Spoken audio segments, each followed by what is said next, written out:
ಮಾತರ್ಮೇ ಮಾತರಿಶ್ವನ್ನ ಪಿತರತುಲಗುರೋ ಭ್ರಾತರಿಷ್ಟಾಪ್ತಬಂಧೋ ಸ್ವಾಮಿನ್ನ ಸರ್ವಾಂತರಾತ್ಮನ್ನ ಜರಜರಯಿತರ್ಜನ್ಮ ಮೃತ್ಯಾಮಯಾನಾಂ ಗೋವಿಂದೇ ದೇಹಿ ಭಕ್ತಿಂ ಭವತಿ ಚ ಭಗವನ್ ಊರ್ಜಿತಾಂ ನಿರ್ನಿಮಿತ್ತಾಂ ನಿರ್ವ್ಯಾಜಾಂ ನಿಶ್ಚಲಾಂ ಸದ್ಗುಣಗಣ ಬೃಹತೀಂ ಚಾಶ್ವತೀಮಾಶುದೇವ ನಾರಾಯಣಂ ನಮಸ್ಕೃತ್ಯ ನರಂ ಚೈವ ನರೋತ್ತಮಂ ದೇವೀಂ ಸರಸ್ವತೀಂ ವ್ಯಾಸಂ ತತೋ ಜಯಮುದೀರಯೇ ವಿಜಾನತಾಂ ಅವಿತ್ತಸ್ಯ ಮಧ್ವಸ್ಯ ಜಗತಿ ಗುರೋಃ ಪೂರ್ವಾಚಾರ್ಯಮಹಿಷ್ಠಾನಾಂ ಇಯಂ ಪ್ರಣತಿಮಾಲಿಕಾ ಪೂರ್ಣಜ್ಞಾನಾಯ ವಿದ್ಮಹೇ ಪೂರ್ಣಾನಂದಾಯ ಧೀಮಹಿ ತನ್ನೋ ವ್ಯಾಸ ಪ್ರಚೋದಯಾತ್. ನಿನ್ನೆ ಹೇಳಿದ ಕಥಾ ಸಂಕ್ಷೇಪವನ್ನು ಮಾಡ್ತೇನೆ. 7 ಜನ ಋಷಿಗಳು, ಅರುಂಧತಿ, ಪಶುಸಖ, ಚಂಡ ಅಂತ 10 ಜನ ತಪಸ್ ಮಾಡ್ತಾ ಇರ್ತಿದ್ರು. ಒಮ್ಮೆ ಭೀಕರವಾದ ಬರಗಾಲ ಬಂತು. ಆಗ ಒಬ್ಬ ರಾಜನ ಮಗ ಸತ್ತು ಹೋದ. ವಾಸ್ತವಿಕವಾಗಿ ಅವನನ್ನ ದಾನವಾಗಿ ಕೊಟ್ಟಿದ್ದ ವೃಷಾದರ್ವಿ ಅಂತಾನೆ, ಬೇರೆ ಯಾರೂ ಅಲ್ಲ. ಅವನು ತನ್ನ ಮಗನನ್ನ ದಾನವಾಗಿ ಕೊಟ್ಟ ಕೂಡಲೇ ಬ್ರಾಹ್ಮಣರಿಗೆ ಅವನು ಸತ್ತೋದ. ಅದಕ್ಕೆ ಅವರಲ್ಲೇ ಬಿಟ್ಟುಟ್ಟೋದ್ರು. ಇವರು ಆ ಮಗುವನ್ನ ಇದನ್ನ ತಗೊಂಡು ಬಂದರು. ಈ 10 ಜನ ತಿನ್ನೋಣ ಅಂತ ಏನು ಮಾಡಿದ್ರು ಬೇಯಲಿಲ್ಲ. ಏನು ಮಾಡಿದ್ರು ಬೇಯಲಿಲ್ಲ. ಹಾಳಾಗೋಗಲಿ ಅಂತ ಬಿಟ್ಟು ಬಂದರು. ಆಗ ವೃಷಾದರ್ವಿ ಕೇಳಿದ, ನೀವ್ಯಾಕೆ, ಏನು ಬೇಕು ಕೊಡ್ತೇನೆ ಅಂತ. ನಾವು ದಾನ ತಗೊಳ್ಳೋರಲ್ಲ ಅಂತ ಹೇಳಿದ್ರು. ಅದಕ್ಕೆ ಅವನ ಮನೆಗೆ ಬಂದು ತನ್ನ ಮಂತ್ರಿಗಳ ಹತ್ರ ಕಳಿಸಿದ, ಹೋಗಿ ಅತ್ತಿ ಹಣ್ಣುಗಳನ್ನು ದಾನ ಮಾಡಿ ಅಂತ. ನೋಡಿದ ಕೂಡಲೇ ಇವ್ರಿಗೆ ಮನಸ್ಸಿಗೆ ಗೊತ್ತಾಗೋಯ್ತು, ಅತ್ತಿ ಹಣ್ಣಿನ ಒಳಗಡೆ ಬಂಗಾರದ ನಾಣ್ಯ ಇಟ್ಟು ಕೊಡ್ತಾ ಇದ್ದಾನೆ ಅವನು, ಬೇಡ ಅಂದರು. ಇಷ್ಟನ್ನ ನಾವು ನೋಡಿದ್ವಿ. ಅದನ್ನು ಬಿಟ್ಟು ಹೋದ್ಮೇಲೆ ಮಂತ್ರಿಗಳು ಹೇಳಿದ್ರು, ಹೀಗೆ ನೋಡು ರಾಜ, ಅವ್ರಿಗೆ ಗೊತ್ತಾಗೋಯ್ತು ಬೇಡ ಅಂತ ಇದ್ದಾರೆ ಅಂತ. ಸಿಟ್ಟು ಬಂತು. ಹೋಗಿ ಹೋಮ ಮಾಡಿ ಕೃತ್ಯ ದೇವತೆಯನ್ನು ಬರುವಂತೆ ಮಾಡಿದ. ಅದಕ್ಕೆ ಯಾತುಧಾನಿ ಅಂತ ಹೆಸರಿಟ್ಟ. ಹೋಗಿ ಅವನನ್ನು ಕೊಂದು ಬಿಡಿ. ಆ ಯಾತುಧಾನಿ ಅನ್ನೋದು ಅಷ್ಟೂ ಜನರನ್ನ ಕೊಲ್ಲಬೇಕು ಅಂತ ಹೇಳಿ ಕಾಯ್ತಾ ಇತ್ತು. ಆಗ ಈ ಶುನಸ್ಸಖ ಅಂತನ್ನುವ ಒಬ್ಬ ಋಷಿ ಹೋಗ್ತಾ ಇದ್ದ. ಬಹಳ ದಷ್ಟಪುಷ್ಟನಾಗಿದ್ದ. ಅವನು ಯಾಕೆ ದಷ್ಟಪುಷ್ಟನಾಗಿದ್ದಾನೆ ಅಂತ ಇವ್ರದ್ದು ಊಹೆ. ಕಡೆಗೆ ಒಬ್ಬ ದಷ್ಟಪುಷ್ಟನಾದ ವ್ಯಕ್ತಿಯನ್ನ ನೋಡಿಬಿಟ್ಟು ಇವನು ಯಾಕೆ ದಪ್ಪವಾಗಿದ್ದಾನೆ, ಇವನು ಯಾಕೆ ಪುಷ್ಟವಾಗಿದ್ದಾನೆ ಅಂತ ಊಹಿಸ್ತಾ ಇರೋದು ಅಂದರೆ ಲೌಕಿಕವಾಗಿ ಯಾವ ಲೆವೆಲ್ಗೆ ಇಳಿದ ಹಾಗಾಯಿತು. ಒಬ್ಬ ಚೆನ್ನಾಗಿ ಮೈಕೈ ತುಂಬಿಕೊಂಡ್ರೆ ನೋಡಿದ್ರೆ ಆಹಾ ಕಡಿದ್ರೆ 8 ಊಟಕ್ಕಾಗ್ತಾನೆ ಅಂದರೆ ನಮ್ಮ ಲೆವೆಲ್ ಎಲ್ಲಿಗೆ ಬಂತು. ಆ ತರಹ ಇದ್ರೂ ಇವರು ತಮ್ಮ ಧರ್ಮವನ್ನು ಬಿಡಲಿಲ್ಲ. ನಾವು ಪ್ರತಿಗ್ರಹ ಮಾಡೋದಿಲ್ಲ ಅಂತ. ಅಷ್ಟು ಹೊತ್ತಿಗೆ ಒಂದು ಚಂದದ ತಾವರೆ ಕೊಳವನ್ನು ನೋಡಿದ್ರು.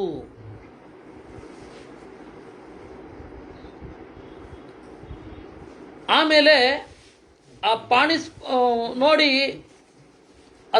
ಅದ್ಭುತವಾದ ಸರೋವರ. ಬಾಲಾದಿತ್ಯ ವಪು ಪ್ರಕ್ಷೈ ಪುಷ್ಕರೈರುಪಶೋಭಿತಂ ವೈಡೂರ್ಯವರ್ಣ ರುಚಿರೈ ಪದ್ಮಪತ್ರೈರಥಾವೃತಂ. ಉದಯಿಸುವ ಸೂರ್ಯನಂತೆ ಕೆಂಪಿಗೆ ಇರುವ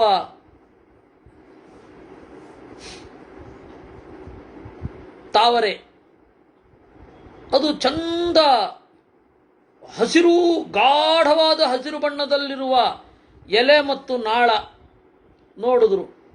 ನಾನಾ ವಿಧೈಶ್ಚ ವಿಹಗೈ ಜಲಪ್ರವರಸೇ ವಿಭಿ ಏಕದ್ವಾರಾಂ ಅನಾದೇಯಾಂ ಸೂಪತೀರ್ಥಾಮಕರ್ದಮಾಂ. ತರತರದ ಹಕ್ಕಿಗಳನ್ನು ನೋಡಿದ್ರು, ನೀರಿನಲ್ಲಿ ಕುಳಿತಿದ್ದು. ಬಹಳ ಚಂದ ಆ ಸರೋವರ. ಸೂಪತೀರ್ಥಾಂ, ಉಪತೀರ್ಥಾಂ ಅಂತ ನೀರಿನ ಹರಿವು. ಆ ನೀರಿನ ಹರಿವು ಜಲದ ಕಣ್ಣು ಅಂತಾರೆ. ಅದು ಯಾವ ಬಾವಿ ಇತ್ತು ಅದೂ ಸಿಹಿಯಾದ ನೀರು. ಆ ಥರ ಆಯ್ತಾ. ಆ ಸರೋವರವನ್ನ, ಆ ತಾವರೆಯ ಕೊಳವನ್ನ ಕಣ್ಣಲ್ಲಿ ಕಣ್ಣಿಟ್ಟು ಕಾಯ್ತಾ ಇದ್ದದ್ದು ಈ ವೃಷಾದರ್ವಿ ಕಳಿಸಿದ್ದ ಯಾತುಧಾನಿ. ಶುನಸ್ಸಖ ಸಹಾಯಾಸ್ತು ಬಿಸಾರ್ಥಂ ತೇ ಮಹರ್ಚಯ ಪದ್ಮಿನೀಂ ಅಭಿಜಗ್ಮುಸ್ತೆ ಸರ್ವೇ ಕೃತ್ಯಾಭಿರಕ್ಷಿತಾಂ. ಈ ಶುನಸ್ಸಖ ಇದ್ದಾನಲ್ಲ, ಅವನು ಬಂದ. ಈಗ ಒಟ್ಟು 11 ಜನ ಆದರು. 7 ಜನ ಋಷಿಗಳು, ಒಬ್ಬಳು ಅರುಂಧತಿ, 8 ಆದರು. ಚಂಡ ಅಂತ ಕೆಲಸದವಳು, ಪಶುಸಖ ಅಂತ ಹೇಳಿ ಕೆಲಸದವ, ಅವಳು ಗಂಡ, ಚಂಡಾಳ ಗಂಡ. ಆಮೇಲೆ ಶುನಸ್ಸಖ ಅಂತ ಹೇಳಿ ಋಷಿ.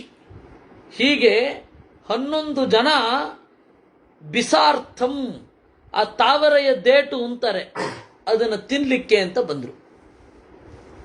ತಾವರೆಯ ದೇಟು ಬಹಳ ಬಲಿಷ್ಠವಾಗಿರುತ್ತೆ. ಇವತ್ತಿಗೂ ಮತ್ತು ಅದೇ ಬಂದಿದೆ. ತಾವರೆಯ ದೇಟನ್ನು ಕಾಳು ಮಾಡಿ ತಿನ್ನಿ ಅಂತ ಮಖಾನ ಅಂತರೀಗ. ಆ ತಾವರೆಯ ಬೀಜ ಬಹಳ ಸ್ವಾದಿಷ್ಟವಾಗಿರುತ್ತೆ, ಗಟ್ಟಿಯಾಗಿರುತ್ತೆ, ಪುಷ್ಟಿಕರ ಅಂತ ಈಗ ಮತ್ತೆ. ನಾವು ಹುಟ್ಟೋದಕ್ಕಿಂತ ಮೊದಲು ಇತ್ತಂತೆ, ನಾವು ಹುಟ್ಟ ಮೇಲೆ ಇರಲಿಲ್ಲ. ನಮ್ಮ ಮಕ್ಕಳು ಹುಟ್ಟಿದ ಮೇಲೆ ಈಗ ಮಖಾನ ಕೊಡಿ, ತಾವರೆ ಬೀಜ ಚೆನ್ನಾಗಿರುತ್ತೆ, ಮಕ್ಕಳಿಗೆ ಪುಷ್ಟಿಕರ ಅಂತಾರೆ. ಇರಲಿ, ಯಾಕೆ ಹೇಳಿದ್ದು ಅಂತಂದರೆ, ತಾವರೆಯ ದೇಟನ್ನೇ ತಿನ್ನುವ ಕಾಲ ಒಂದಿತ್ತು. ಮತ್ತೆ ನಿಮಗೆ ನೆನಪಿರಬೇಕು, ವಾಲ್ಮೀಕಿ ರಾಮಾಯಣದಲ್ಲಿ ಕೂಡ ತಾವರೆಯ ದೇಟನ್ನೇ ಕತ್ತರಿಸಿ ತಿಂತಾರೆ. ಬಂದರು ಋಷಯ. ಬಂದಾಗ ಯಾತುಧಾನಿ ಅಡ್ಡ ಬಂದು ನಿಂತ್ಕೊಂಡು, ಇಲ್ಲಿರುವ ತಾವರೆಯ ದೇಟನ್ನ ಕತ್ತರಿಸಿ ತಿನ್ಲಿಕ್ಕಿಲ್ಲ ಅಂತ. ಆಗ ಋಷಿಗಳಿಗೆ ಆಶ್ಚರ್ಯ ಆಯಿತು. ಕೇಳಿದ್ರು, ಕಥಂ ತಿಷ್ಠಸಿ ಕಾನುತ್ವಂ ಕಸ್ಯಾರ್ಥೇ ಕಿಂ ಪ್ರಯೋಜನಂ ಪದ್ಮಿನೀತೀರಮಾಶ್ರಿತ್ಯ ಬ್ರೂಹಿ ತ್ವಂ ಕಿಂ ಚಿಕೀರ್ಷಸಿ.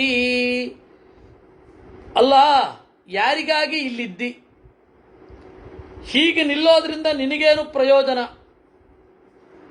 ಏನ್ ಮಾಡಬೇಕು ಅಂತ ಹೊರಟಿದ್ದಿ? ಯಾತುಧಾನಿ ಯಾಸ್ಮಿ ಕಾಸ್ಮ್ಯನು ಯೋಗೋ ಮೇ ನ ಕರ್ತವ್ಯ ಕಥಂಚನ ಆರಕ್ಷಿಕಮ್ಮಾಂ ಪದ್ಮಿನ್ಯಾಂ ವಿತ್ತ ಸರ್ವೇ ತಪೋಧನಾ. ನಾನು ಯಾರು ಅಂತ ಯಾಕೆ ಪ್ರಶ್ನೆ ಮಾಡ್ತೀರಾ? ನೀವ್ಯಾರು ಪ್ರಶ್ನೆ ಮಾಡಲಿಕ್ಕೆ? ನಿಮ್ಮ ಪ್ರಶ್ನೆಗೆ ನಾನು ಉತ್ತರಿಸೋದಿಲ್ಲ. ಆದರೆ ಒಂದು, ಈ ತಾವರೆಯ ಕೊಳ ಇದೆಯಲ್ಲ, ಇದನ್ನು ರಕ್ಷಿಸಲಿಕ್ಕೆ ನಾನು ಬಂದಿದ್ದೇನೆ. ಋಷಯ ಸರ್ವಯೇವ ಕ್ಷುಧಾರ್ತಾಸ್ಮ ನ ಚಾನ್ಯತ್ ಕಿಂಚಿದಸ್ತಿನಃ ಭವತ್ಯಾಃ ಸಮ್ಮತಾಃ ಸರ್ವೇ ಗೃಹೀಮಹಿ ಬಿಸಾನ್ಯುತಾ. ಆಗ ಋಷಿಗಳು ಹೇಳ್ತಾರೆ, ನಾವೆಲ್ಲರೂ ಹಸಿದಿದ್ದೇವೆ. ಸರ್ವಯೇವ ಕ್ಷುಧಾರ್ತಾಃ ಸ್ಮಃ ನ ಚಾನ್ಯತ್ ಕಿಂಚಿದಸ್ತಿನಃ, ನಮಗೆ ಏನೂ ತಿನ್ಲಿಕ್ಕೆ ಸಿಗ್ತಾ ಇಲ್ಲ. ಭವತ್ಯಾಃ ಸಮ್ಮತಾಃ ಸರ್ವೇ, ನೀನು ಒಂದು ಒಪ್ಪಿಕೋ. ನೀನು ಒಪ್ಪಿಗೆ ಕೊಟ್ಟರೆ ಗೃಹೀಮಹಿ ಬಿಸಾನ್ಯುತ, ಈ ತಾವರೆಯ ದೇಟುಗಳನ್ನು ತಗೊಳ್ತೇವೆ. ಯಾತುಧಾನಿ ಸಮಯೇನ ಬಿಸಾನೀತೋ ಗೃಹೀಧ್ವಂ ಕಾಮಕಾರತಃ ಏಕೈಕೋ ಮಮಮೇ ಪ್ರೋಕ್ತ್ವಾ ತಥೋ ಗೃಹೀತಮಾಚಿರಂ. ಅದಕ್ಕೆ ಕೊಡ್ತೇನೆ. ಒಂದು ಷರತ್ತು, ನಿಮ್ಮ ನಿಮ್ಮ ಹೆಸರುಗಳನ್ನು ಹೇಳಬೇಕು. ನಿಮ್ಮ ನಿಮ್ಮ ಹೆಸರುಗಳನ್ನು ಹೇಳಿದ ಕೂಡಲೇ ತಿಂತೇನೆ ಅಂತ. ತಿಂತೇನೆ ಅಂತ ಮನಸ್ಸಿನಲ್ಲಿ ನಿಮ್ಮ ನಿಮ್ಮ ಹೆಸರುಗಳನ್ನು ಹೇಳಿ ಇದನ್ನು ತಗೊಂಡು ಹೋಗಬೇಕು ಅಂತ ಷರತ್ತು. ಹೇಗಿದೆ? ಅವನು ಅದನ್ನೇ ಹೇಳಿದ್ದ. ಯಾರು? ಆ ರಾಜ. ಸಿಟ್ಟು ಬಂದು ವೃಷಾದರ್ವಿ. ಆ ರಾಜ ಏನು ಮಾಡಿದ್ದ? ಇದನ್ನೇ ಹೇಳಿದ್ದ. ಯಾವುದೇ ಋಷಿಗಳು ಕಂಡ್ರೆ ಯಾವ ದಾನವನ್ನು ತಗೊಳ್ಳೋದಿಲ್ಲ ಅಂತ ಓಡಾಡ್ತಾ ಇದ್ರೆ ಅವರ ಬಾಯಿಂದಲೇ ಅವರ ಹೆಸರನ್ನು ತಿಳಿದುಕೊಂಡು ಅವರನ್ನು ಕೊಲ್ಲು ಅಂತ ಹೇಳಿದ್ದ. ಅದಕ್ಕೆ ಇದು ಡೌಟ್ ಬಂತು ಯಾತು ದಾನಿಗೆ. ಅವನು ಹೇಳಿದ್ದು 10, ಇಲ್ಲಿ 11 ಜನ ಇದ್ದಾರೆ, ಆದರೂ ಕೂಡ ಹೆಸರು ಕೇಳೋಣ. ಅದಕ್ಕೆ ಅದು ಹೇಳಿತು, ಒಬ್ಬೊಬ್ಬರಾಗಿ ನಿಮ್ಮ ನಿಮ್ಮ ಹೆಸರು ಹೇಳಿ ಆಮೇಲೆ ತಗೊಂಡು ಹೋಗಿ ಅಂತ. ಇವ್ರು ಕೂಡಲೇ ಜಾಗೃತರಾಗೋದ್ರು, ಋಷಿಗಳಿಗೆಲ್ಲ. ವಿಜ್ಞಾಯ ಯಾತು ಧಾನೀಂ ತಾಂ ಕೃತ್ಯಾಂ ಋಷಿವಧೈಷಿಣೀಂ ಅತ್ರಿಕ್ಷುಧಾ ಪರೀತಾತ್ಮ ತಥೋ ವಚನಮಬ್ರವೀತ್. ಆದರೆ ಹಸಿವು, ತಿನ್ನಲೂಬೇಕು, ನಮ್ಮ ಹೆಸರು ಹೇಳಬೇಕು, ಆದರೆ ಇದು ನಮ್ಮನ್ನು ತಿನ್ನಬಾರದು, ನಾವು ಅದನ್ನು ತಿನ್ನಬೇಕು. ಹೇಗಿದೆ ತಿನ್ನುವ ಆಟ? ನಾವು ಅದನ್ನು ತಿನ್ನಬೇಕು. ಯಾಕೆಂದ್ರೆ ನಾವು ಬದುಕಬೇಕು. ಹೆಸರು ಹೇಳಬೇಕು, ಯಾಕೆಂದ್ರೆ ನಮಗದು ಸಿಗಬೇಕು. ಹೆಸರು ಹೇಳಿದ್ಮೇಲೆ ಇದು ನಮ್ಮನ್ನು ತಿನ್ನಬಾರದು. ಈ ತರಹ ಬಂತು ಜೀವೋ ಜೀವಸ್ಯ ಜೀವನಂ ಅಂತ. ಅವಾಗೇನಾಯ್ತು? ಅತ್ರಿ ಹೇಳಿದ, ಆ ರಾತ್ರಿ ರತ್ರೆ ಸಾ ರಾತ್ರಿ ಯಾನಾಧೀತೆ ತ್ರಿರದ್ಯವೈ ಆರಾತ್ರಿರತ್ರಿರಿತ್ಯೇವ ನಾಮ ಮೇ ವಿದ್ಧಿ ಶೋಭನೆ. ಮನಸ್ಸಿನಲ್ಲಿ ಆ ಹೆಸರನ್ನು ಮನನ ಮಾಡಬೇಕದು. ಅದಕ್ಕೆ ಕಷ್ಟ ಆಗುವ ಹಾಗೆ ಹೆಸರು ಹೇಳಿದ. ಏನ್ ಹೆಸರು ನೋಡಪ್ಪ? ಆ ರಾತ್ರಿ ರಾತ್ರೆ ಸಾ ರಾತ್ರಿ. ನನ್ನ ಹೆಸರು ಯಾವುದು 3 ದಿವಸ ಕಳೆದ ಮೇಲೆ ಅಧ್ಯಯನ ಮಾಡದೇ ಇರೋದಿಲ್ವೋ, ಯಾರಿಗೆ 3 ಅಂತನ್ನೋದು ದೂರದಲ್ಲಿದೆ ಹತ್ತಿರದಲ್ಲಿದೆಯೋ, ಯಾರು ಯಾವುದನ್ನು 3 ಬಾರಿ ಅಧ್ಯಯನ ಮಾಡೋದಿಲ್ವೋ ಅದು ನನ್ನ ಹೆಸರು. ಇದು ಮನಸ್ಸಿನಿಂದ ನಿಶ್ಚಯ ಮಾಡಿ ನಮಗ್ ದಾರಿ ಬಿಡು ಅಂತ. ಆ ಪಿಶಾಚಿಗೆ ಅರ್ಥವೇ ಮಾಡ್ಕೊಳ್ಳಿಕ್ಕಾಗ್ಲಿಲ್ಲ. ಯಥೋದಾಹೃತ ಮೇ ತತ್ತೇ ತ್ವಯಾ ನಾಮ ಮಹಾಮುನೆ ದುರ್ಧಾರ್ಯ ಮೇ ತನ್ಮನತ ಗಚ್ಛಾವತರ ಮೇದಿನೀಂ. ಆಯ್ತು, ಹೋಗು, ಇಳಿ. ನಿನ್ನ ಹೆಸರು ನಾನು ಮನಸ್ಸಿನಲ್ಲಿ ಇಟ್ಕೊಳ್ಳೋದಕ್ಕಿಂತ ನಿನಗೆ ತಿನ್ಲಿಕ್ಕೆ ಬಿಡೋದು ಒಳ್ಳೇದು ಅಂತ ಬಿಟ್ಬಿಡ್ತಂತೆ. ಅತ್ರಿ ಅಂತ ಪದ ಇದೆ ನೋಡಿ, ಮಧ್ಯಮ ಪದಲೋಪಿ ಸಮಾಸ. ಆ ರಾತ್ರಿ, ಅರಾತ್ರಿ ಅಜ್ಞಾನ ವಿರದವ ಅಂತ ಒಂದರ್ಥ. ಎರಡನೆಯದ್ದು ಅರಾತ್ರಿಹಿ, 3 ದೋಷ ಇಲ್ಲ. ಅರ ತ್ರಿಹಿ ನ ಅರಾತ್ರಿಹಿ ಅತ್ರಿಹಿ. ಆಮೇಲೆ ತ್ರಿಹಿ ನಾಧೀತೆ, 3 ಬಾರಿ ಅಧ್ಯಯನ ಮಾಡಲ್ಲ. ಅಂದ್ರೆ ಒಂದೇ ಸರ್ತಿಗೆಲ್ಲ ಗೊತ್ತಾಗತ್ತೆ. 3 ಬಾರಿ ಯಾಕೆ ಅಧ್ಯಯನ ಮಾಡಬೇಕು? ಹಾಗೆ ಇನ್ನು ಆರಾತ್ರಿ ರತ್ರಿ ರೀತ್ಯೇವ, ಅರಾತ್ರಿ, ನನಗೆ ರಾತ್ರಿ ಅಜ್ಞಾನ ಇಲ್ಲ, ಅದರಿಂದ ಹಾಗೆ ಅತ್ರಿ. ಅರಾತ್ರಿ ಏನಿದ್ದಾನೆ, ಈಗ ಸಂಸ್ಕೃತದಲ್ಲಿ ಮಧ್ಯಮ ಪದಲೋಪಿ ಸಮಾಸ ಅಂತ, ಕನ್ನಡದಲ್ಲಿಯೂ ಉಂಟು ಮಧ್ಯಮ ಪದಲೋಪಿ ಸಮಾಸ. ಶಾಖಪ್ರಿಯೋ ಪಾರ್ಥಿವ, ತರಕಾರಿಯನ್ನು ಬಹಳ ಇಷ್ಟಪಡುವ ರಾಜ, ತರಕಾರಿ ರಾಜ. ಹಾಗೆ ಅದಕ್ಕೆ ಅತ್ರಿ ಅಂತ. ಮಹಾಭಾರತದಲ್ಲಿ ಇಷ್ಟು ವ್ಯಾಪಕವಾಗಿ ನಿರ್ವಚನ ಬಳಕೆ ಆಗಿದ್ದಿಲ್ಲಿ, ಬೇಕಷ್ಟು ನಿರ್ವಚನ ಆಗಿದೆ. ಯಾತುದಾನಿ ವಸಿಷ್ಠ ವಸಿಷ್ಠೋಸ್ಮಿ ವರಿಷ್ಠೋಸ್ಮಿ ವಸೇವಾ ಸಂಗೃಹೇಚ್ವಪಿ ವರಿಷ್ಠತ್ವಾಚ್ಚ ವಾಸಾಚ್ಚ ವಸಿಷ್ಠ ಇತಿ ವಿದ್ಧಿ ಮಾಂ ನಾನು ವರಿಷ್ಠ, ಮನೆಯಲ್ಲಿಯೂ ವಾಸ ಮಾಡಬಲ್ಲೆ, ವರಿಷ್ಠನೂ ಆಗಿದ್ದೇನೆ, ವಾಸವೂ ನನಗಿದೆ. ಅದರಿಂದಾಗಿ ನನ್ನ ಹೆಸರು ವಸಿಷ್ಠ ಅಂತ.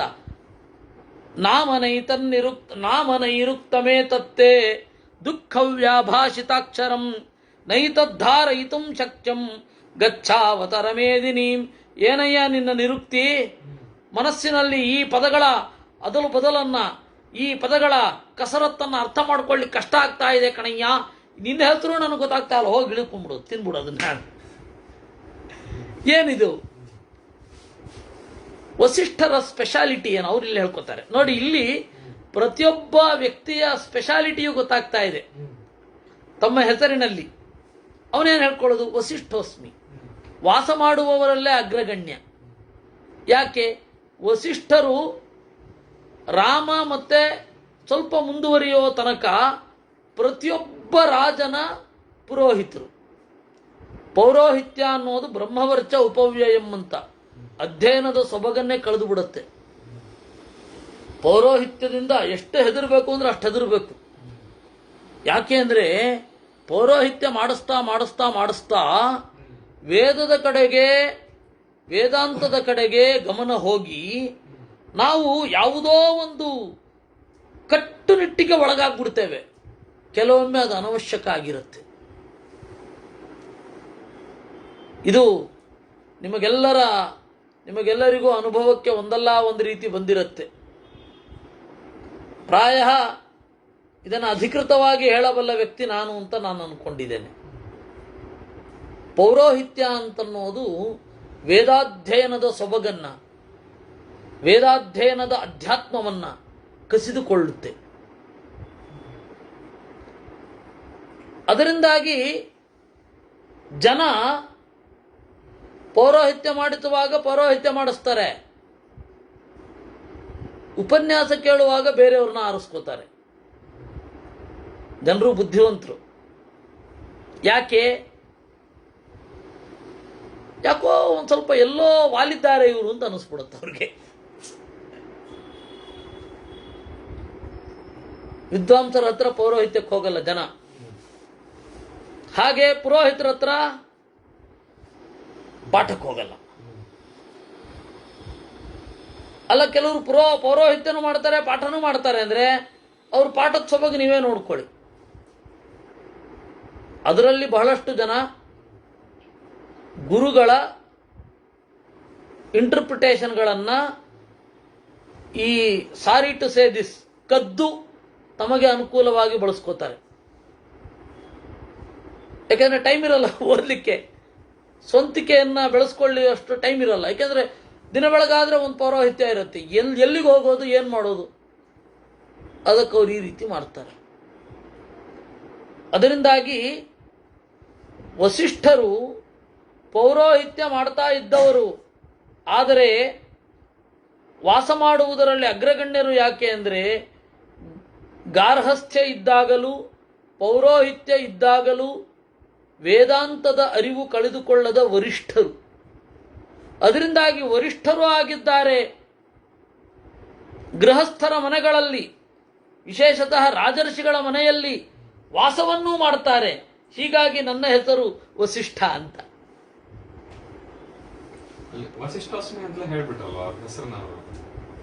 ಅದಕ್ಕೆ ಇಲ್ಲಿ ನೋಡಿ, ನಾಮ ನೈರುಕ್ತಂ, ನಾಮ ನಿರುಕ್ತಿ ಪೂರ್ವಕವಾಗಿ ತಿಳ್ಕೊಳ್ಬೇಕು, ಕೇವಲ ಹೆಸರು ತಿಳ್ಕೊಳ್ಬಾರದು. 1000 ಜನ ವಸಿಷ್ಠರಿದ್ರೆ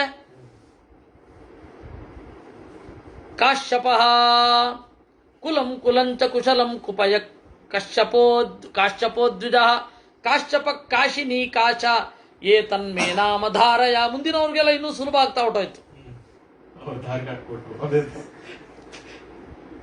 ಕಾಶ್ಯಪ, ನನ್ನ ಹೆಸರೇನು ಗೊತ್ತಾ?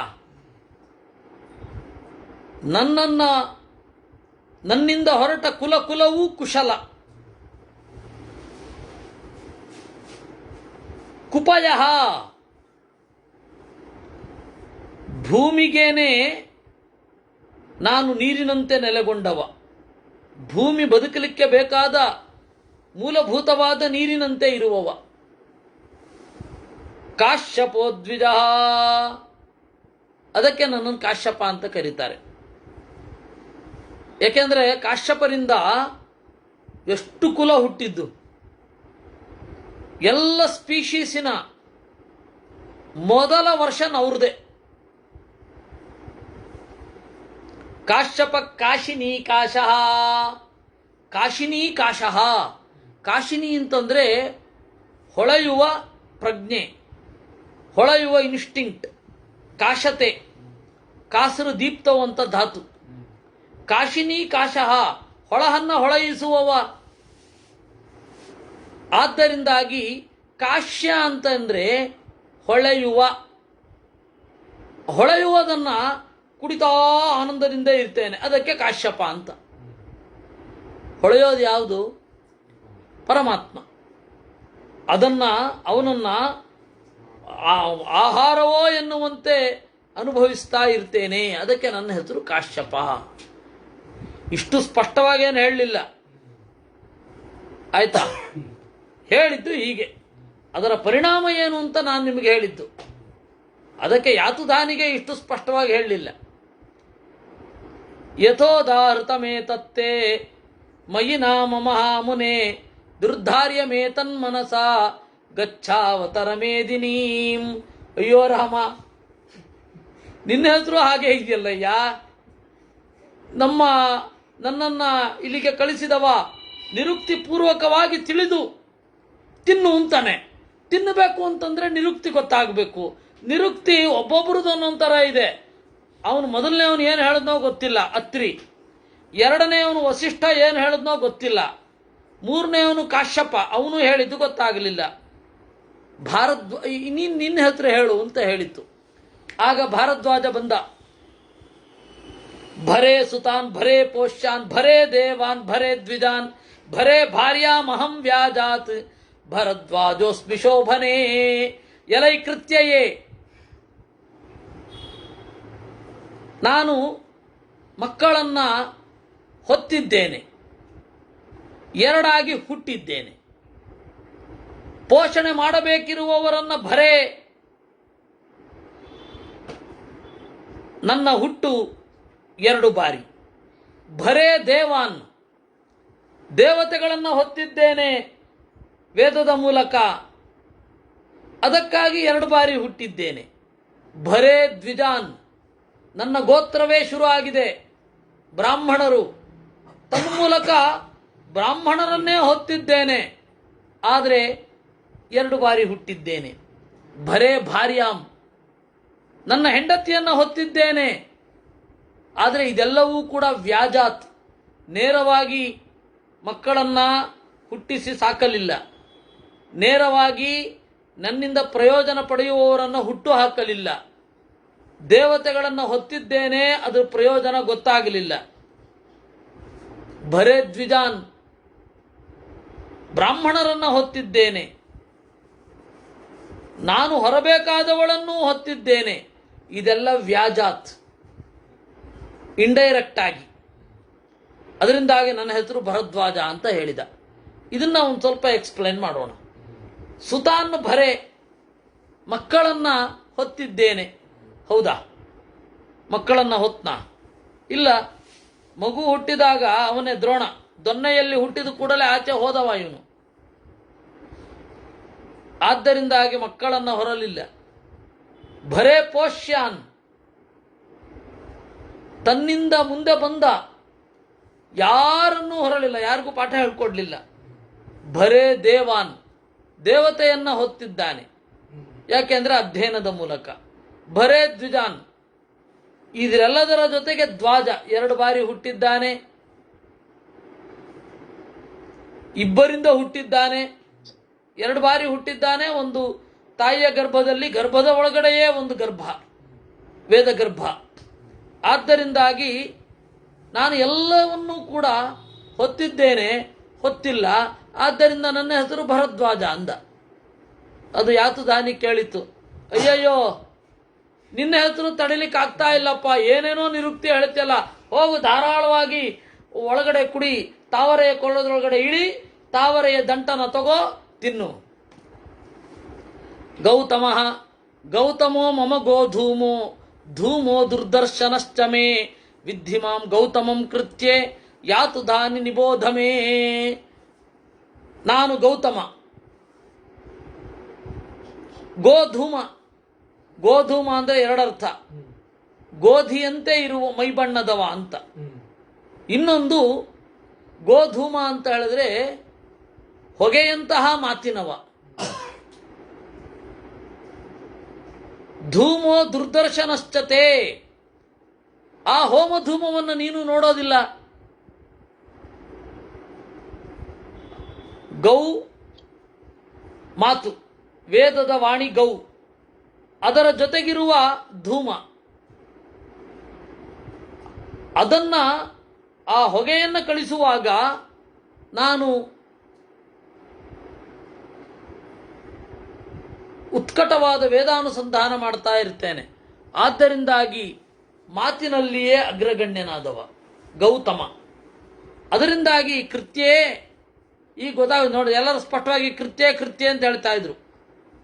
ವೃಷಾಧರ್ವಿ ಏನು ಮಾಡಿದ್ದು, ಅವನೊಂದು ತಪ್ಪು ಮಾಡಿದ್ದೇನು ಅಂದರೆ ಹೆಸರು ಕೇಳ್ಕೊಂಡು ಕೊಂದುಬಿಡು ಅಲ್ಲ, ಅವರ ಪೂರ್ತಿ ಸ್ವಭಾವ ನಿರುಕ್ತಿ ನಾಮ ಕೇಳ್ಕೊಂಡು ಕೊಲ್ಲು ಅಂತ ಹೇಳಿದ್ದಕ್ಕೆ ಈ ಪ್ರಾಬ್ಲಮ್.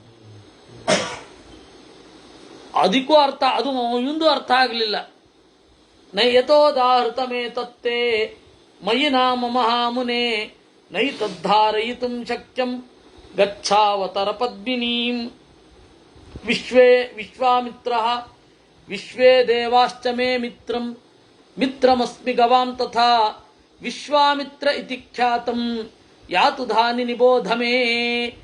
ವಿಶ್ವಾಮಿತ್ರರು ಬಂದರು, ಎಲ್ಲ ದೇವತೆಗಳು ನನ್ನ ಮಿತ್ರರು, ಆದ್ದರಿಂದಾಗಿ ನಾನು ವಿಶ್ವಾಮಿತ್ರ. ನಂಬರ್ 1. ನಂಬರ್ 2, ಮಿತ್ರಮಸ್ಮಿ ಗವಾಂ ತಥಾ, ಎಲ್ಲ ಮಾತುಗಳ ಮಿತ್ರ, ಎಲ್ಲ ಮಾತುಗಳ ಮೂಲವಾದ ಗಾಯತ್ರಿಯನ್ನೇ ಕಂಡವ, ಆದ್ದರಿಂದ ಎಲ್ಲರಿಗೂ ಮಿತ್ರ. ಆದ್ದರಿಂದ ಇದು ನನ್ನ ನಿರುಕ್ತಿ, ನನ್ನ ನಾಮದ ನಿರುಕ್ತಿಯ ಜೊತೆಗೆ ಕೇಳು ಅಂತಂದ. ಅದಕ್ಕೆ ಯಾತುದಾನಿ ಹೇಳಿತು, ನಾಮ ನೈರುಕ್ತಮೇ ತತ್ತೆ ದುಃಖವ್ಯಾಭಾಷಿತಾಕ್ಷರಂ. ಏನು ಕಷ್ಟದ ನಿರ್ವಚನ ಹೇಳಿ ಸಾಯಿಸ್ತಾ ಇದ್ದೀರೋ ನೀವು. ನಿಮ್ಮ ನಾಮ ಗೊತ್ತಾಗ್ತಾ ಇದೆ, ನಿರುಕ್ತಿ ಗೊತ್ತಾಗ್ತಾ ಇಲ್ಲ. ಆ ನಿರುಕ್ತಿಗೂ ಈ ನಾಮಕ್ಕೂ ಸಾಮ್ಯವೇ ಗೊತ್ತಾಗ್ತಾ ಇಲ್ಲ. ಹಾಳಾಗಿ ಹೋಗಿ ಇಳಿ ನೀನು ಕೂಡ ಅಂತ ಹೇಳಿ. ಇವನ್ ಜಮದಗ್ನಿ ಬಂದ. ಜಮತ್ ಅಂದ್ರೆ ಏನು ಗೊತ್ತಾ? ಉರಿದುರಿಯುವ. ಜಮತ್ ಅಂದ್ರೆ ಜಮದಗ್ನಿ, ಉರಿದುರಿಯುವ ಬೆಂಕಿ.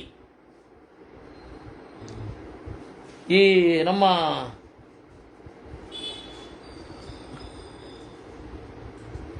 ಪ್ರಮೋದ ಜಮದಗ್ನಿ ಗೋತ್ರ ಅಂತೆ, ಎಲ್ಲೂ ಉರಿತ್ಯೋ ಮಾರಾಯ ಅಂತಂದೆ. ಜಜಾಮಾದ್ಯಂ ಜಜಾಮಾಯಂ ಜಜಾಮಾಹಂ ಜಜಾಯುಷಿ ಜಮದಗ್ನಿರಿತಿ ಖ್ಯಾತಃ ಅತೋ ಮಾಂ ವಿದ್ಧಿ ಶೋಭನೆ. ಜಜಾಮ ಆದ್ಯಂ, ನಾನು ಮೊದಲಿಗೆ ಇರುವ, ಎಲ್ಲರಿಗೂ ಮೊದಲಿಗನಾದ ದೇವರನ್ನು ಕುರಿತು ಬೆಳಗುತ್ತೇನೆ, ಅಂದರೆ ದೇವರನ್ನು ತೋರಿಸುತ್ತೇನೆ. ಅಂತಹ ಬೆಂಕಿ, ತಣ್ಣಗಿನ ಬೆಂಕಿ. ಜಜಾಮಾದ್ಯಂ, ಆಮೇಲೆ ಜಜಾಮಾಯಂ, ಯಾರು ಜನ್ಮದಲ್ಲಿ ಜನ್ಮ ನೀಡುವವರಲ್ಲಿ ಅಗ್ರಗಣ್ಯ, ಜಾತರಲ್ಲಿ ಅಗ್ರಗಣ್ಯ, ಅವನನ್ನು ತೋರಿಸುವ ಬೆಂಕಿ. ಅದರಿಂದಾಗಿ ನಾನು ಜಮದಗ್ನಿ. ಜಜಾಮಾಹಂ ಜಜಾಯುಷಿ,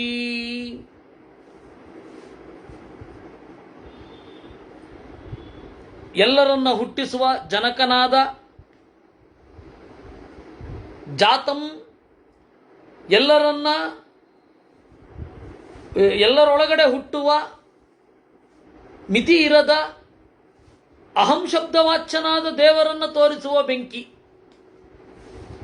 ಜಜಾಯುಷಿ, ಈ ತರಹದ ದೇವರು ಕೊಟ್ಟ ಆಯುಷ್ಯವನ್ನ ಪೂರ್ಣವಾಗಿ ಬಾಳಿದವ.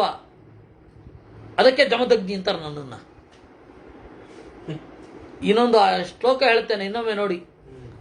ಜಜಾಮಾದ್ಯಂ ಜಜಾಮಾಯಂ ಜಜಾಮಾಹಂ ಜಜಾಯುಚಿ ಜಮದಗ್ನಿ ರೀತಿ ಖ್ಯಾತಂ ಅಥೋ ಮಾಂ ವಿದ್ಧಿ ಶೋಭನೆ. ಗೊತ್ತಾಯ್ತಾ? ನಾನು ಯಾಕೆ ಉಡುಪಿಲಿ ಮಾಡಲಿಲ್ಲ ಇದನ್ನ ಅಂದರೆ ಈ ಸ್ವಾರಸ್ಯ ಬಂದರೆ ಆ ಎಕೋನಲ್ಲಿ ಆ ಸ್ವಾರಸ್ಯ ಕೆಟ್ಟೋದ್ರೆ ಅಂತ ಹೇಳಿ ನಾನು ಸೋಮವಾರಕ್ಕೆ ಅಂದರೆ ನೆನ್ನೆಗೆ ಪೋಸ್ಟ್ಪೋನ್ ಮಾಡಿದ್ದು. ಯಾಕೆಂದರೆ ಈ ಕಥೆಯೂ ಕೂಡ ಬಹಳ ವಿಚಿತ್ರ. ಸಪ್ತರ್ಷಿಗಳು ಅಂದ್ರೇನು, ಅವರು ನರಮಾಂಸ ತಿನ್ಲಿಕ್ಕೆ ಹೋಗ್ತಾರೆ ಅಂದ್ರೇನು, ಆ ನರಮಾಂಸ ಅದು ಗಟ್ಟಿಯಾಗಿ ಬೇಯದೇನೆ ಅದನ್ನು ಬಿಟ್ಟುಬಿಟ್ಟು ಬೇರೆ ಕಡೆಗೆ ಹೋಗೋದು, ವೃಷಾದರ್ವಿ ಅವರಿಗೆ ಬಂಗಾರದಿಂದ ಖಚಿತವಾದ ಹಣ್ಣು ಕಳಿಸೋದು, ಅದನ್ನು ಬೇಡ ಅನ್ನೋದು, ಅದಕ್ಕೆ ವೃಷಾದರ್ವಿ ಸಿಟ್ಟಿನಿಂದ ಕಳಿಸೋದು ಕೃತ್ಯ. ಈ ಯಾತುದಾನಿ ಹಿಂಬಾಲಿಸ್ಕೊಂಡು ಬಂದಾಗ ಶುನಸ್ಸಖನನ್ನು ಕಾಣೋದು, ಅವರೆಲ್ಲರೂ ಸೇರಿ ತಾವರೆಯ ಕೊಳಕ್ಕೆ ಬರೋದು, ಈ ತಿಂತೀವಿ ಅಂತ. ಅಲ್ಲಿ ಅತ್ರಿಯ ನಿರ್ವಚನ ಹೇಗಿದೆ, ಆಮೇಲೆ ಗೌತಮರ ನಿರ್ವಚನ, ಕಾಶ್ಯಪರ ನಿರ್ವಚನ, ವಸಿಷ್ಠರ ನಿರ್ವಚನ, ಅವರೆಲ್ಲ ತಮ್ಮ ಬಗ್ಗೆ ಹೇಳ್ಕೊಳ್ಳೋದು. ಈ ಸ್ವಾರಸ್ಯ ಅದು ಎಲ್ಲಿಯೋ ಹೋಗಬಾರದು ಅಂತಾನೆ ಇಲ್ಲಿ ಇಂತಹ ಕಡೆ ಮಾಡಿದ್ದು. ಯಾತುಧಾನಿ ಅರುಂಧತಿ ಸಾರಂ ಧರಿತ್ರೀಂ ವಸುಧಾಂ ಇಚ್ಛೆ ಭರ್ತುರನಂತರಂ ಮನೋರುಂಧತಿ ಮಾಂ ಭರ್ತು ಇತಿ ಮಾಂ ವಿದ್ಯರುಂಧತೀಂ. ಅರುಂಧತಿ ಹೇಳಿದ್ಲು, ಅರಂ ಚೆನ್ನಾಗಿ, ನಾನು ಸರಳಗೊಳಿಸಿ ಹೇಳ್ತಾ ಇರೋದು. ಆಮೇಲೆ ಇದರ ನಿರ್ವಚನವನ್ನು ನಾನು ಹೇಳ್ತಾ ಇರೋದು, ಅಂದರೆ ನಾನು ಹೇಳ್ತಾ ಇರೋದು ಇನ್ ದ ಸೆನ್ಸ್ ಅದರ ಅಲ್ಲಿ ಇಷ್ಟ ಎಕ್ಸ್ಪ್ಲನೇಷನ್ ಅಲ್ಲಿ ಕೊಡಲ್ಲ ಅಂತ. ಸಾರಂ ಧರಿತ್ರೀಂ ವಸುಧಾಂ, ಅರಂ ಚೆನ್ನಾಗಿ ಹೊತ್ತವಳು, ಏನನ್ನ, ಸಾರವನ್ನ.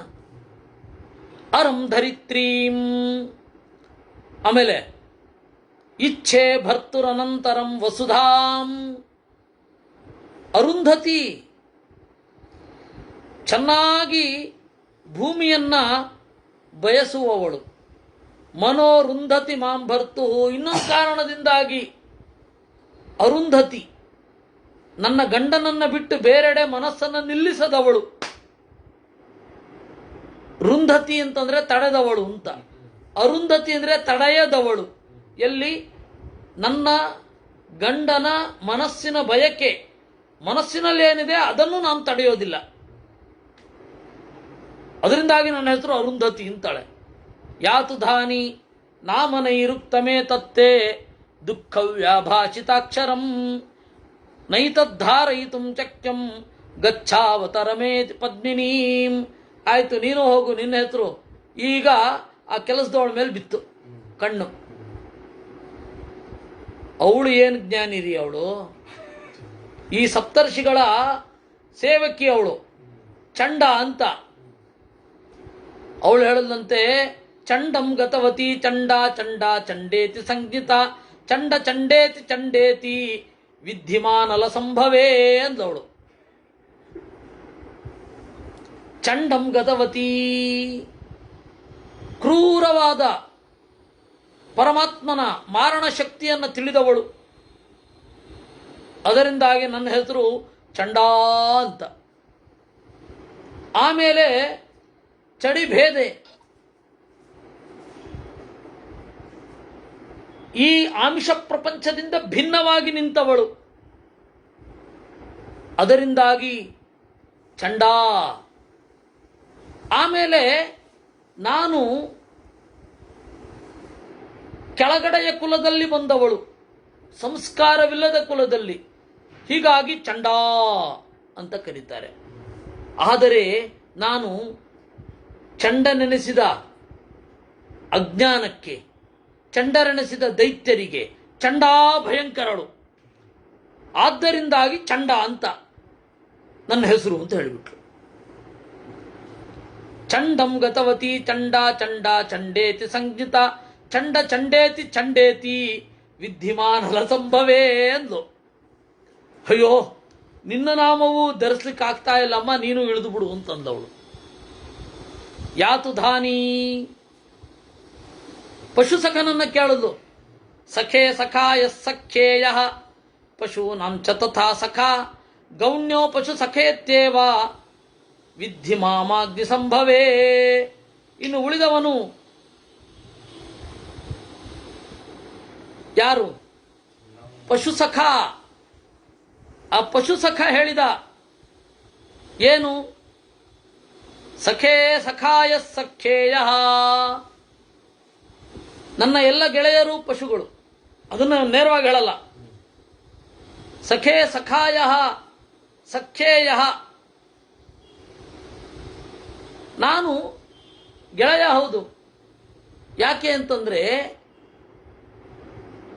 ಎಲ್ಲರ ಇಂದ್ರಿಯದಿಂದ ಯಾರು ಕೂಡಿರ್ತಾನೋ ಅವನ ಜೊತೆಗೆ ನಾನು ಇಂದ್ರಿಯವನ್ನು ಹಂಚಿಕೊಂಡವ ಅಂದ. ಸಖ ಅನ್ನೋ ಶಬ್ದಕ್ಕೆ ಹಾಗರ್ಥ. ಸಮಾನಂ ಖಂ ಯಸ್ಯ ಸಖ, ಎಂಥ ನಿರ್ವಚನ ನೋಡಿ. ಗೆಳೆಯ. ಖಂ ಅಂತಂದ್ರೆ ಇಂದ್ರಿಯ, ಇಂದ್ರಿಯಕ್ಕೆ ಯೋಗ್ಯವಾದ ವಿಷಯ, ಶಬ್ದ ಸ್ಪರ್ಶ ರೂಪ ರಸ ಗಂಧ.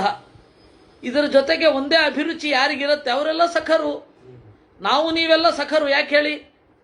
ನಮ್ಮೆಲ್ಲರಿಗೂ ಮಹಾಭಾರತವೆಂಬ ಶಬ್ದ ಇಷ್ಟ, ಮಹಾಭಾರತದ ಸಾಹಿತ್ಯದ ಶಬ್ದ ಇಷ್ಟ. ಅದಕ್ಕೆ ಅವನು ಹೀಗೆ ಹೇಳಿದ್ದು, ಸಖೇ, ಓ ಗೆಳತಿಯೇ, ಸಖಾಯ ಸಖೇಯ, ಯಾರ ಗೆಳೆತನದಲ್ಲಿ ಎಲ್ಲ ನನ್ನ ಗೆಳೆಯರಿರ್ತಾರೋ ಅವನನ್ನು ನಾನು ಒಳಗೊಂಡಿದ್ದೇನೆ. ಅಂದರೆ ಸಖ ಅನ್ನೋದು ಪರಮಾತ್ಮನ ಹೆಸರು ಅಂತ ಆಯ್ತು. ಪಶೂನಾಂಚ ತಥಾ ಸಖಾ, ಪಶುಗಳ ಸಖ ನಾನು. ಪಶು ಅಂತಂದ್ರೆ ರಾಷ್ಟ್ರವನ್ನ ಪಶು ಅಂತ ಕರೀತಾರೆ. ಜನ್ನಷ್ಟ ಸಂಜ್ಞಸ್ಯ ಪಶೋರ್ ವಿಲಂಪಕಾ ಅಂತ ಭಾಗವತ 4ನೇ ಸ್ಕಂಧದಲ್ಲಿ ಪಶು ಅಂತ ಒಂದು ಶಬ್ದ ಇದೆ. ಅಲ್ಲಿ ಪಶು ಅನ್ನೋದಕ್ಕೆ ರಾಷ್ಟ್ರ ಅಂತ ಅರ್ಥ ಮಾಡ್ತಾರೆ ಆಚಾರ್ಯರು. ಹೀಗಾಗಿ ಇಡೀ ರಾಷ್ಟ್ರಕ್ಕೆ ಗೆಳೆಯ. ಇನ್ನೊಂದು ಪಾಂತಿ ಸಂಸಾಧನಾಶ್ಚೇತಿ ಪಶವೋ ವೇದ ಈರಿತಾ ಅಂತ ಮಧ್ವಾಚಾರ್ಯರದ್ದೇ ನಿರ್ವಚನ. ನಮ್ಮನ್ನು ಪಾಲಿಸುತ್ತವೆ, ಆನಂದಕ್ಕೆ ಸಾಧನ, ಆದ್ದರಿಂದಾಗಿ ವೇದಗಳನ್ನು ಪಶು ಅಂತ ಕರೀತಾರೆ ಅಂತ. ಹೀಗಾಗಿ ಆ ಅರ್ಥ ಇಟ್ಟುಕೊಂಡು ನಾನು ವೇದ ಓದಿದವರ ಗೆಳೆಯ, ಪಶು ಸಖ. ಗೌಣ್ಯೋ ಪಶು ಸಖೇತ್ಯೇವ, ಇದು ಗೌಣ. ನನ್ನ ಹೆಸರು ಗೌಣ. ಯಾಕೆ ಅಂದ್ರೆ ಈ ಪಶು ಸಖ ಅಂತನ್ನುವ ಹೆಸರಿನ ಏನೇನು ಗುಣಗಳಿದೆ ಅದು ನನ್ನಲ್ಲಿ ಪೂರ್ಣವಾಗಿ ಇಲ್ಲ. ಆದ್ದರಿಂದಾಗಿ ಗೌಣ್ಯ. ಗುಣ ಅಂದ್ರೆ ಅಪ್ರಧಾನ ಅಂತ. ಅಪ್ರಧಾನವಾಗಿದೆ ಇದು. ಅಯ್ಯೋ ನಿನ್ನ ಹೆಸರು ಕಷ್ಟಪ್ಪ, ಇಳಿ. ಆಗ ಶುನಸ್ಸಖ ಅಂತ ಒಬ್ಬ ಸನ್ಯಾಸಿ ಇದ್ನಲ್ಲ, ಅವನು ಹೇಳಿದನಂತೆ, ಏಭಿರುಕ್ತಂ ಯಥಾ ನಾಮ ನಾಹಂ ವಕ್ತುಮಿಹೋತ್ಸಹೇ ಶುನಾಂ ಸದಾ ತಮಾಯ ಸಹಾಯಂ ಮಾಂ ಯಾತು ಧಾನ್ಯುಪಧಾರಯ. ಇವರೆಲ್ಲ ನಾಮನಿರುಕ್ತಿ ಹೇಳಿದ್ರು, ನಾನು ಹೇಳಲ್ಲ. ಯಾಕೆ ಹೇಳಬೇಕು? ನನ್ನ ಹೆಸರು ಹೇಳಲಿಕ್ಕೆ ಇಷ್ಟ ಆಗಲ್ಲ. ಆದರೆ ಹೇಳ್ತೇನೆ, ಶುನಾಂ ಸಖಂ, ಮೇಲ್ನೋಟಕ್ಕೆ ನಾಯಿಗಳ ಗೆಳೆಯ, ಒಳನೋಟದಲ್ಲಿ ಮುಖ್ಯ ಪ್ರಾಣನ ಗೆಳೆಯ ಅಂತ. ಯಾಕೆಂದರೆ ಛಂದೋಗೋಪನಿಷತ್ತಿನಲ್ಲಿ ನಾಯಿಯ ರೂಪದಲ್ಲಿ ಮುಖ್ಯ ಪ್ರಾಣ ಒಂದು ಒಂದು ಉದ್ಗೀತ ಸಾಮವನ್ನು ಹಾಡ್ತಾನೆ. ಶವ ಉದ್ಗೀತ ಅಂತ ಹೆಸರು. ನಾಯಿ ರೂಪವೇ ಅಲ್ಲ, ಯಾವ ರೂಪ ಧರಿಸಿದ್ರೇನು? ಅವ್ರು ಪವಿತ್ರರೇ ಅಲ್ವ. ಸರಮ ಅನ್ನುವ ದೇವಲೋಕದ ನಾಯಿ ಪವಿತ್ರ ಅಲ್ವೇ? ಶುನಾಂ ತದಾ ಸಹಾಯಂ ಮಾಂ ಯಾತು ಧಾನ್ಯುಪಧಾರಯ. ನಾಮನವ್ಯಕ್ತ ಮುಕ್ತಂ ವೈ ವಾಕ್ಯಂ ಸಂದಿಗ್ಧಯಾ ಗಿರ ತಸ್ಮಾತ್ ಸಕೃದಿದಾನೀಂ ತ್ವಂ ಬ್ರೂಹಿ ಯನ್ನಾಮತೆ ದ್ವಿಜಾಂ. ಆಗ ಯಾತು ದಾನಿ ತಕರಾರು ತೆಗೆದ್ಲು. ಹೆಸರು ಹೇಳಲಿಲ್ಲ, ಹೇಳಿದ ವಾಕ್ಯ ಸಂದಿಗ್ಧವಾಗಿತ್ತು. ಇನ್ನೊಮ್ಮೆ ಹೇಳೋ ನಿನ್ನ ಹೆಸರನ್ನ. ಸಕೃದುಕ್ತಂ ಮಯಾ ನಾಮ ನ ಗೃಹೀತಂ ಯದಿತ್ವಯ ತಸ್ಮಾತ್ ತ್ರಿದಂಡಾಭಿಹಿತ ಗಚ್ಚ ಭಸ್ಮೇತಿ ನಾಪರಂ ಮಾಚಿರಂ. ಒಂದ್ಸರ್ತಿ ಹೇಳಿದ್ದೆ ಅರ್ಥ ಆಗಲಿಲ್ಲ, 2ನೇ ಸರ್ತಿ ಮತ್ತೆ ಹೇಳಬೇಕಾ? ನನಗೆ ಇದೇ ಒಂದೇ ಕಾರಣಕ್ಕೆ ಸಿಟ್ಟು ಬರ್ತಾ ಇದೆ ನಿನ್ ಮೇಲೆ, ಭಸ್ಮ ಆಗಿ ಹೋಗು ಅಂತ ಶಾಪ ಕೊಟ್ಟ ಅವನು. ಶುನಸ್ಸಖಶ್ಚ ಹತ್ವಾ ತಾಂ ಯಾತು ದಾನೀಂ ಮಹಾಬಲಾಂ ಭುವಿ ತ್ರಿದಂಡಂ ವಿಷ್ಟಭ್ಯ ಶಾದ್ವಲೇತಮುಪಾವಿಶತ್. ಈ ರೀತಿಯಾಗಿ ನುಡಿದು ಶಾಪದಿಂದ ಭಸ್ಮ ಆದ ಮೇಲೆ ದಂಡವನ್ನು ಊರಿ ನಿಂತ. ತತಸ್ತೆ ಮುನಯಸ್ಸರ್ವೇ ಪುಷ್ಕರಾಣಿ ಬಿಸಾನಿ ಚ ಯಥಾ ಕಾಮುಪಾದಾಯ ಸಮುತ್ತಸ್ಥು ಮುದಾನ್ವಿತಾ. ಆಮೇಲೆ ಮುನಿಗಳು ಆ ಎಲ್ಲ ತಾವರೆ ಕೊಳದಲ್ಲಿ ಇಳಿದು ಆ ತಾವರೆಯ ದೇಟುಗಳನ್ನೆಲ್ಲ ಸಂಗ್ರಹಿಸಿ ಮೇಲ್ಗಡೆ ಬಂದು ಕೂತರು. ಶ್ರಮೇಣ ಮಹತಾಯುಕ್ತಾ ತೇ ಬಿಸಾನಿ ಕಲಾಪಚಃ ತೀರೆ ನಿಕ್ಷಿಪ್ಯ ಪದ್ಮಿನ್ಯಾ ತರ್ಪಣಂ ಚಕ್ರುರಂಭತಾ. ಆಗ ಬಹಳ ಶ್ರಮದಿಂದ ಕೂಡಿದವರು, ಆದರೂ ತಾವರೆ ಕೊಳ ಇದೆ, ಸ್ನಾನ ಮಾಡಿಬಿಟ್ಟು ತರ್ಪಣ ಕೊಡೋಣ ಅಂತ ಹೇಳಿ ಸ್ನಾನ ಮಾಡಿ ದೇವತಾ ಋಷಿ ತರ್ಪಣವನ್ನು ಕೊಟ್ಟು ಪಿತೃತರ್ಪಣವನ್ನು ಕೊಟ್ಟು ಏನು ಮಾಡಿದ್ರು, ಬರ್ತಾರೆ. ನಾ ಪಶ್ಯನ್ ಚಾಪಿತೇತಾನಿ ಬಿಸಾನಿ ಭರತರಜಭಾ. ಇಲ್ವೇ ಇಲ್ಲ ಅಲ್ಲಿ. ಆಹಾರ ಸಿಗದೆ ನರಮಾಂಸ ಭಕ್ಷಣೆಯ ತನಕ ಹೋಗಿದ್ರು. ಅದು ಆಗಲಿಲ್ಲ ಅವ್ರ ಕೈನಲ್ಲಿ, ಯಾಕೆಂದ್ರೆ ಅದು ಬೇಯಲೇ ಇಲ್ಲ. ಸರಿ ಬಂದ್ರು, ಕೊಟ್ಟಿದ್ದನ್ನು ತಗೊಳ್ಳಿಲ್ಲ. ಯಾಕೆ? ರಾಜ ಕೊಟ್ಟಿದ್ದನ್ನು ತಗೋಬಾರದು ಅಂತ. ಈಗ ಕಷ್ಟಪಟ್ಟು ಇದು ಯಾತುಧಾನಿ ಅಂತ ಗೊತ್ತಾಗಿ ಸಾವಿನಿಂದ ತಪ್ಪಿಸ್ಕೊಂಡ್ರು. ಆದರೆ ಸಾವಿನಿಂದ ತಪ್ಪಿಸಿಕೊಂಡ್ಮೇಲೆ ತಿನ್ಲಿಕ್ಕೆ ಹೋಗಲಿಲ್ಲ. ತರ್ಪಣ ಕೊಟ್ಟು ಬಂದು ತಿನ್ನೋಣ ಅಂತಂದ್ರೆ ಆ ಜಾಗದಲ್ಲಿ ಅದಿಲ್ವೇ ಇಲ್ಲ. ಕೇನ ಕ್ಷುಧಾಭಿಭೂತಾನಾಂ ಅಸ್ಮಾಕಂ ಪಾಪಕರ್ಮಣ ನೃಶಂಸೇನಾಪನೀತಾನಿ ಬಿಸಾನ್ಯಾಹಾರ ಕಾಂಕ್ಷಿಣಾಂ. ಯಾರಪ್ಪ ತಗೊಂಡೋಗಿದ್ದು, ಯಾರು ತಗೊಂಡೋಗಿದ್ದು ಅಂತ ಸಿಟ್ಟು ಬಂತು. ಕ್ರಮೇಣ ಪರಸ್ಪರರ ಮೇಲೆ ಸಂದೇಹ ಬಂದ್ಬಿಡ್ತು. ಎಂತಹ ಜ್ಞಾನಿಯಾದರೂ ಪರಿಸ್ಥಿತಿಗೆ ಅನುಗುಣವಾಗಿ ಅತ್ಯಂತ ಅಲ್ಪವಾದ ಅಜ್ಞಾನಾದಿಗಳು ಬಂದೇ ಬರುತ್ತೆ. ಅಂದ್ರೆ ಆ ವಿಷಯಗಳಿಗೆಲ್ಲ ಹಿಂದೆ ಎಲ್ಲ ಆಗಿದ್ದ ಎಷ್ಟೋ ಇವೆಂಟ್ಗಳನ್ನ ಜ್ಞಾನ ದೃಷ್ಟಿಯಿಂದ ನೋಡಿ ಕಂಡವರಲ್ವ ಇವರೆಲ್ಲ. ಇಲ್ಲಿ ಪ್ರಶ್ನೆ ದಿಲೀಪ್ ಅವ್ರದ್ದು ಅಲ್ಲ, ಜ್ಞಾನ ದೃಷ್ಟಿಯಿಂದ ಕಂಡವರು ಹಿಂದಿನದ್ದನ್ನ ಮುಂದಿನದ್ದನ್ನೆಲ್ಲ ಕಾಣುವವರು ಇದೇನು ಗೊತ್ತಾಗ್ಲಿಲ್ವಾ ಅಂದ್ರೆ, ಸಾಧ್ಯವಿದ್ದಷ್ಟು ತಮ್ಮ ಶಕ್ತಿಯನ್ನ ಬಳಸಬಾರದು ಅಂತ ಹೇಳಿ ಅವರ ಒಂದು ಇಚ್ಛೆ. ನಿಮಗೆ ಶಕ್ತಿ ಇರಲಿ, ಅದನ್ನು ಬಳಸಬೇಡಿ. ತೀರಾ ಅಗತ್ಯ ಬಿದ್ದಾಗ ಮಾತ್ರ ಬಳಸಬೇಕು, ಇಲ್ಲಾಂದ್ರೆ ಅದೇ ಬಂಧನ ಕೂತ್ಕೊಂಡ್ಬಿಡುತ್ತೆ. ಅದಕ್ಕೆ ದಿವ್ಯ ಶಕ್ತೇ ಅನಾದಾನಂ ಅಂತ ದೇವತೆಗಳಿಗೆ ರುಚಿಗಳಿಗೆ ಇರುವ ವ್ರತ. ನಿಮಗೆಷ್ಟೇ ಶಕ್ತಿ ಇದ್ರೂ ಕೂಡ ಅನಾದಾನಂ, ದಿವ್ಯ ಶಕ್ತಿಯನ್ನ ಸ್ವೀಕರಿಸಬಾರದು ಅಂತ. ನನಗೆ ಇದು ಮಧ್ವರ ಭಾಷ್ಯದಲ್ಲಿ ಓದಿದ್ದು, ಅಂದ್ರೆ ಮಹಾಭಾರತ ತಾತ್ಪರ್ಯ ನಿರ್ಣಯದಲ್ಲಿ ಅನಾದಾನಂ ದಿವ್ಯ ಶಕ್ತೇ ಅಂತ. ಆದರೆ ಇವರು ಈ ರೇಣುಕೆಯ ಕಥೆ ಒಂದು ಹೇಳ್ತಾರೆ, ತಲೆಬುಡ ಇಲ್ಲದ ಕಥೆ. ಅದಾಗಿದ್ದೇನು ಅಂತಂದ್ರೆ, ರೇಣುಕೆ ಪರಶುರಾಮ ದೇವರ ತಾಯಿ, ಅವಳು ನೀರು ತರಲಿಕ್ಕೆ ಅಂತ ಹೇಳಿ ಹೋದ್ಲು ನದಿಗೆ. ಅಲ್ಲಿ ಚಿತ್ರರಥ ಅನ್ನುವ ಗಂಧರ್ವ ಆಟ ಆಡ್ತಾ ಇದ್ದ. ಜಲಕ್ರೀಡೆ, ಅನೇಕ ಹೆಣ್ಣು ಮಕ್ಕಳ ಜೊತೆಗೆ ಆಟ ಆಡ್ತಾ ಇದ್ದ. ಅದನ್ನ ನೋಡಿ ಅವ್ರಿಗೆ ಆಸೆ ಆಯ್ತು ಅವಳಿಗೆ, ನಾನು ಅವನ ಜೊತೆ ಆಟ ಆಡಿದ್ರೆ ಹೇಗೆ ಅಂತ. ಅದರಿಂದಾಗಿ ಅವಳಿಗೆ ಕೂಡಲೇ ಎಚ್ಚರ ಆಯಿತು. ಅಯ್ಯೋ, ನನ್ನ ಮನಸ್ಸು ಏನು ಶಂಕಿಸಿತು ಅಂತ ಹೇಳಿ ಅದಕ್ಕೆ ಶಿಕ್ಷೆ ಬೇಕು ಅನ್ನುವ ಭಾವದಿಂದಲೇ ಅವಳು ಬಂದದ್ದು. ಅವಳು ಮನೋಭಾವ ಗೊತ್ತಾಯಿತು, ನನ್ನ ಮನಸ್ಸು ದಾರಿ ತಪ್ಪಿದೆ, ಹೀಗಾಗಿ ಶಿಕ್ಷೆ ಕೊಡಿ ಅಂತಾನೆ ಅವಳು ಅಂದುಕೊಂಡಿದ್ದು. ಇಷ್ಟೇ ಕಥೆ ಇರೋದು. ಎಂಥ ದಿವ್ಯವಾದ ಉದಾತ್ತ ಅದು, ಎಂಥ ಉದಾತ್ತ ಧ್ಯೇಯ ಅದು. ನಾವೇನು ಮಾಡ್ತಾ ಇದ್ದೀವಿ ಈಗ? ಅವಳನ್ನ ಪತಿವ್ರತೆ ಮಾಡಬೇಕು, ಅವಳದ್ದು ಏನಾದ್ರು ಒಂದು ಅಸಾಮಾನ್ಯ ಕ್ರಿಯೆ ಆಗಬೇಕು. ಅದಕ್ಕೆ ರೇಣುಕೆ ಹೋಗ್ತಾಳೆ ಪ್ರತಿ ಸರ್ತಿ ಮರಳಿನಿಂದ ಮಡಿಕೆ. ಯಾಕ್ರಿ ಬೇಕು? ಮರಳಿನಿಂದ ಮಡಿಕೆ ಮಾಡ್ತಾಳೆ. ಆಗ ಮರಳಿನಿಂದ ಮಡಿಕೆ ಮಾಡ್ಲಿಕ್ಕೆ ಆಗಲ್ಲ. ಮರಳಿನಿಂದ ಮಡಿಕೆ ಮಾಡು ಅಂತ ಯಾವನು ಹೇಳ್ದವನ? ನಾರ್ಮಲ್ ಮಡಿಕೆಯಿಂದಲೇ ತರಬಹುದಲ್ಲ. ಅದಕ್ಕೆ ದಿವ್ಯ ಶಕ್ತಿಯನ್ನು ನಿರಂತರ ಬಳಸ್ಬೇಕಾ? ಅನಾದಾನಂ ದಿವ್ಯ ಶಕ್ತೇ, ತನಗಿರುವ ತಪೋಬಲವನ್ನ ಪವಾಡಗಳಲ್ಲಿ ಬಳಸಬಾರದು. ದೇವರಿಗದು ಪರಮ ಪ್ರೀತಿ. ನೀನು ಅತ್ಯಂತ ಸಾಮಾನ್ಯನಾಗಿ ಬದುಕಬೇಕು. ಇದು ದೇವರ ಭಕ್ತರ ಒಂದು ಜೀವನದ ಶೈಲಿ. ಅತ್ಯಂತ ಇದರಲ್ಲಿ ಬದುಕಬೇಕು.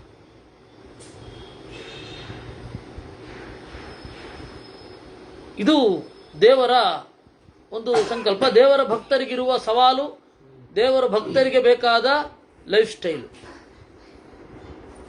ಅದಕ್ಕೆ ಮಧ್ವಾಚಾರ್ಯರು ಹೇಳೋದು ವಿಷ್ಣು ಭಕ್ತಿರಿ ಸರ್ವೇಶಾಂ ಸದ್ಗುಣಾನಾಂ ಸ್ವಲಕ್ಷಣಂ ಅಂತ. ನೀವು ಬ್ರಹ್ಮ ಭಕ್ತರು, ರುದ್ರ ಭಕ್ತರು ಅವರೆಲ್ಲ ವರ ಪಡೆದಿರ್ತಾರಲ್ಲ, ವರ ಪಡೆದ್ಮೇಲೆ ಯಾವ ರೀತಿ ಆಗ್ತಾರವರು? ಉಚ್ಛೃಂಖಲವಾಗಿ ಮುಂದುವರಿತಾರೆ, ಸೇಡ್ ತೀರಿಸ್ಕೊಂಡ್ಬಿಡ್ತಾರೆ. ಅಲ್ಲಿ ತನಕ ಏನು ಇಂದ್ರಿಯ ನಿಗ್ರಹ ಮಾಡಿದ್ರೋ ಅದರದ್ದೆಲ್ಲ ಮುರಿದಟ್ಟು ಬಿಡ್ತಾರೆ.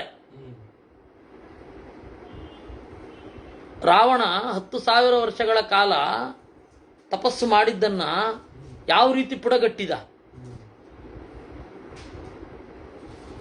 ಈ ತರಹ ಆಯಿತು. ಆಮೇಲೆ ಸಿಕ್ಕಿದ್ದು ಭೋಗ, ಕಂಡವರು ಭೋಗ. ಸ್ತ್ರೀರತ್ನಾನಾಂ ತ್ವರತ್ನಾನಾಂ ನೃಶಂಸ ಪಶ್ಯತೋಹರಹ ಅಂತ. ಚಂದ ಕಂಡ್ರೆ ಸಾಕು ಎತ್ಕೊಂಡು ಹೋಗ್ತಾ ಇದ್ದ, ಯಾರು ಬೇಕಾರಾಗಿರ್ಬೋದು ಅದು. ಈ ತರಹ ಇತ್ತು ಒಂದು.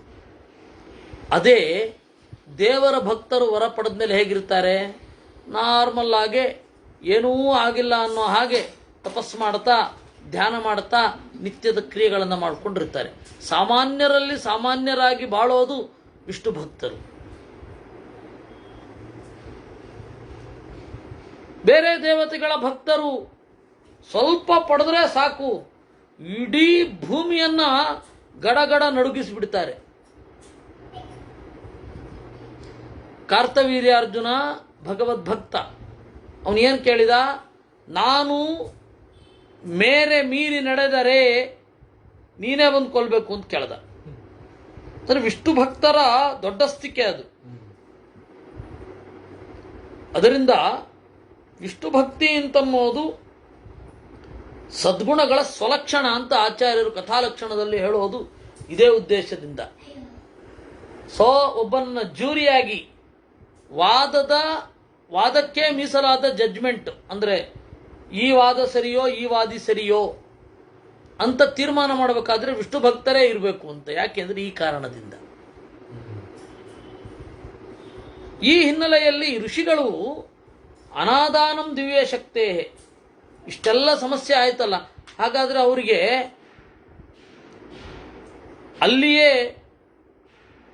ಬರ ಬಂದಾಗಲೇ ಮಳೆ ಬರೆಸ್ಬಿಡ್ಬೋದಿತ್ತು. ಅವರು ಯಾಕೆ ಬರೆಸ್ಲಿಲ್ಲ? ಬೇಡ, ಸಾಧ್ಯವಾದಷ್ಟು ಮಾನುಷ ಪ್ರಯತ್ನದಿಂದ ಬದುಕಬೇಕು ಅಂತ.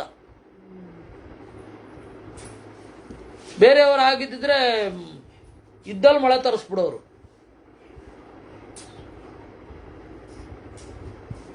ದೇವರ ಆದೇಶ ಬರದ ಹೊರತು ಋಷಿಗಳು ಮಾಡಲ್ಲ. ಅದು ಪ್ರಕೃತಿಗೆ ವಿರುದ್ಧವಾಗಿಯೂ ಮಾಡಲ್ಲ, ಪ್ರಕೃತಿಗೆ ವಿರುದ್ಧವಾಗಿಯೂ ನಡ್ಕೊಳ್ಳೋಲ್ಲ. ಪ್ರಕೃತಿಗೆ ವಿರುದ್ಧವಾಗಿ ನಡ್ಕೊಳ್ಳುವ ಎಷ್ಟು ಅವಕಾಶಗಳು. ಇಂದ್ರ ನೋಡಿ, ಸುಮ್ಮನೆ ನೋಡಿ, ಇಂದ್ರನೇ ಅರ್ಜುನ. ಅವನೇ ಸೂರ್ಯನನ್ನ ತಾತ್ಕಾಲಿಕವಾಗಿ ಮರೆ ಮಾಡಿ ಕೊಲ್ಬೋದಿತ್ತಲ್ಲ ಸೈಂಧವನನ್ನ.